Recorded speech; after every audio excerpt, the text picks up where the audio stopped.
Mesdames,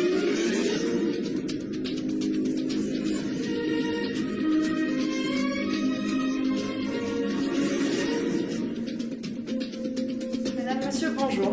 Dans l'actualité, ce jeudi 6 janvier, nous célébrons l'Épiphanie en France et dans le monde entier. Est-ce une mode ou une réelle tradition? En France, et plus particulièrement dans le Loir-et-Cher, un dossier spécial sur les auberges de jeunesse, ce mode d'hébergement qui perdure dans le temps et à l'international. Rencontre d'un directeur d'auberge de jeunesse et opinion des Français. Ah, les gâteaux des rois. Chaque année, impossible de les éviter. Qu'ils les dégustent au bureau ou en famille, les Français sont très attachés à l'épiphanie. Nous en consommons plus de 60 millions par an. Pour les acteurs du marché, c'est une période cruciale. Depuis des mois, industriels, artisans, fabriquent de fèves ou grossistes en amande. Zoom sur notre dossier spécial avec notre correspondant Erwan Javaudin qui va rencontrer un directeur d'auberge de jeunesse. Oui, Clara, je me trouve actuellement devant le CRJS de Blois avec Victor Biard, le directeur d'exploitation, qui va nous parler du mode d'hébergement de l'auberge de jeunesse. Oui, bonjour. Alors tout d'abord, nous pouvons décrire une auberge de jeunesse sous quelques phrases raccourcies. Ce mode d'hébergement régit par une association à but non lucratif. Elle offre donc aux usagers un hébergement et un service de restauration plutôt simple et destiné principalement aux jeunes, dans un objectif évidemment éducatif et récréatif. J'entends par là que les jeunes pensent plutôt utilité et non grande qualité. Le budget peut être parfois plus serré et l'hébergement est un besoin majeur. Merci Victor pour toutes ces précisions. Est-ce que vous pouvez nous parler un petit peu plus de votre établissement qui se trouve juste derrière nous? Situé à 5 minutes du centre-ville de Blois, le centre est installé dans un environnement privilégié où règne calme et sérénité. Depuis 2015, le CRJS de Blois est un centre affilié au réseau de la Fédération Unie des Auberges de Jeunesse. Et donc maintenant, nos Français veulent un petit peu savoir qu'est-ce que c'est que ce réseau. Donc est-ce que vous pouvez nous en dire un petit peu plus? Oui, bien sûr. Alors ce réseau comprend 2400 auberges de jeunesse, dont 80 en France. L'adhésion à la FUAJ ouvre l'accès à l'ensemble des établissements. Donc celle-ci coûte seulement 2 € et est valable 12 mois en France et à l'étranger. J'aimerais vous donner d'ailleurs 3 raisons de s'adhérer à cette fédération. Donc, tout d'abord, c'est affirmer ses valeurs, donc d'aller dans les auberges de jeunesse, parcourir le monde avec plus de 2400 auberges de jeunesse dans 75 pays, et enfin profiter des bons plans tels que les tarifs préférentiels et moins 10% sur certaines nuitées dans certaines auberges de jeunesse. Celle-ci vous sera donc vite remboursée. Merci Victor, revenons maintenant à votre auberge. Effectivement, donc comme je disais, pour bénéficier d'un hébergement et d'une restauration au sein de notre établissement, vous devez obligatoirement être adhérent à la FUAJ, donc le panneau qui est juste là-bas. Le CRJS de Blois vous propose donc 100 couchages répartis dans 28 chambres, de 1 à 5 lits. Évidemment, vous pouvez tout à fait coucher seul, sans obligation de dortoir, préjugé des auberges de jeunesse. Est-ce que vous pouvez maintenant nous parler un petit peu des équipements et de la restauration qui se trouve ici à l'auberge? Alors la restauration est en self-service, petit déjeuner à 4,80 €, déjeuner et dîner à 10 €. Une kitchenette est mise à votre disposition équipée d'un micro-ondes, réfrigérateur, four, cafetière, etc. 4 salles de séminaire modulables sont disponibles avec un équipement affichage et audio pour vos séminaires et groupes. Car oui, nous avons eu la chance d'accueillir de nombreux groupes tels que la Fédération française des Flying Discs ou encore la Fédération française des jeunes ramasseurs de balles du Roland-Garros. Merci Victor, maintenant est-ce que vous pouvez nous parler un petit peu du personnel? Oui, bien sûr. Alors, nous avons un cuisinier et un apprenti, un chargé de maintenance, une personne chargée de l'administratif, comptabilité et ressources humaines, 2 femmes au valet de chambre, un responsable planning, paye, réception et gestion de l'établissement. Et nous acceptons évidemment les candidatures en cuisine et en réception sur les périodes à fort taux d'occupation, en extra, en CDD ou en stage. Merci Victor, est-ce que vous pouvez un petit peu nous parler de votre clientèle que vous recevez ici à l'auberge? Bien sûr, alors de mars à juin, celle-ci est plutôt scolaire en semaine et sportif le week-end grâce au club de sport que nous avons juste à côté et ses terrains. De juillet à août, elle est plutôt internationale, étant donné que nous avons la chance d'être sur un logiciel de réservation Expedia qui nous rend visible dans le monde entier. Et enfin, plutôt de la clientèle française à but récréatif et loisirs. Et en fin d'année, elle est plutôt affaires avec des séminaires et comités d'entreprise. Et pour terminer, je souhaiterais rajouter que toutes nos salles et toutes nos chambres sont équipées pour les personnes à mobilité réduite.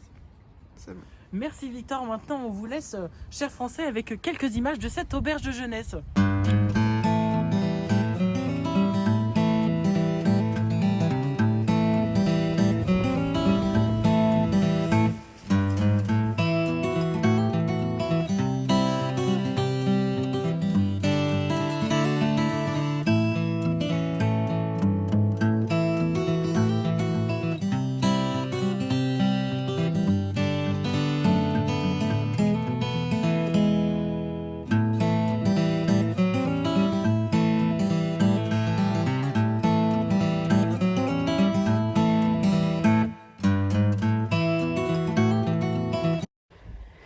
Erwan.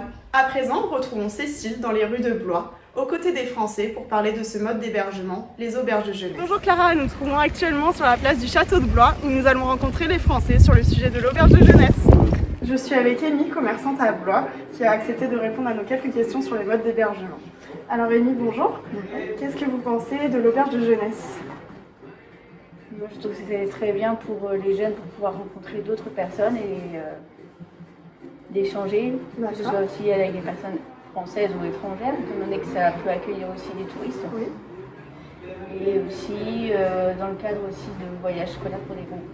Ok. Et est-ce que ce sera un mode d'hébergement qui vous intéresserait? Que vous choisiriez pour votre voyage? Pourquoi pas, si on est avec des copains, oui, ça peut être sympa. D'accord. Ok. Merci beaucoup Amy. Nous sommes actuellement avec Justine, étudiante à Blois. Bonjour Justine. Bonjour. Qu'est-ce que vous pensez des auberges de jeunesse? Je trouve que c'est un concept assez sympa, c'est pratique, ça coûte pas cher, c'est convivial. Et ouais, si, c'est sympa. Est-ce que c'est un mode d'hébergement que vous choisiriez? Oui, personnellement, oui, parce que bah ouais, c'est pas cher, c'est sympa pour voyager. C'est, ouais, comme je l'ai dit, c'est pratique, tu peux voyager partout, il y en a un peu partout aussi.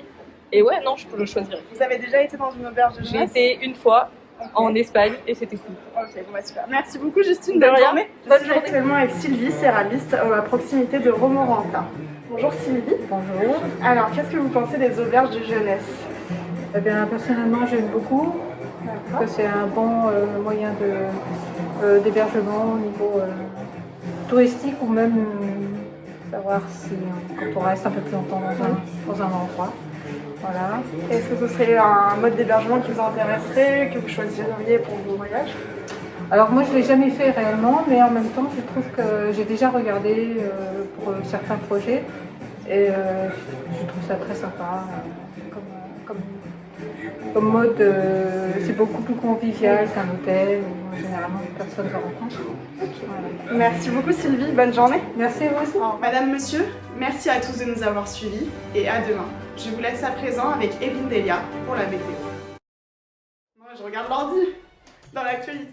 Ça va être galère. Qui a chouquette?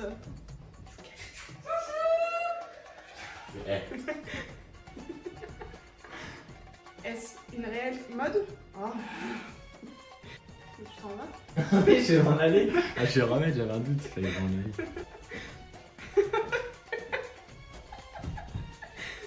Il est resté là avec sa télécommande. En France, et plus particulièrement dans le Nord. Putain! Je l'arrête! C'est pas un documentaire sur les spécimens de bois. Oui, bonjour Clara, nous nous trouvons actuellement sur la place du château de Blois. Mais pourquoi ça tourne? Oui, bonjour Clara, nous nous trouvons actuellement. Non, c'était un truc de fou. Hein. Non, mais c'est parce que. Tiens, un test. Parce que tu fais comme ça. Ce mode d'hébergement régi par une. De la gestion du personnel, comment ça fonctionne ici? Pas du tout. Alors, effectivement, comme je disais, pour bénéficier d'un hébergement dans... Effectivement, donc comme je disais, pour Effectivement, donc comme je disais, pour bénéficier... Merci Victor, maintenant est-ce que vous pouvez nous... Merci Victor, est-ce que vous pouvez maintenant... Ok.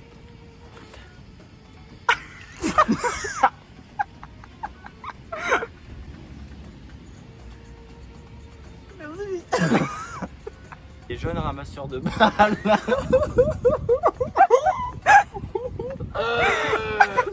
Je m'attendais pas du tout à ça non plus. C'est nul à chier. Les jeunes ramasseurs de balles. Oh putain, ça va être compliqué. Ou encore la Fédération française des jeunes ramasseurs de balles du Roland Garros. Non, non, non. Maintenant. Bah non. Maintenant, bah maintenant. Putain. Ok. Et c'est une fin de tournage. Wow. Ça fait trop mal au dos de tenir le parapluie et tout là. Là, ça stabilise bien là. Oh là.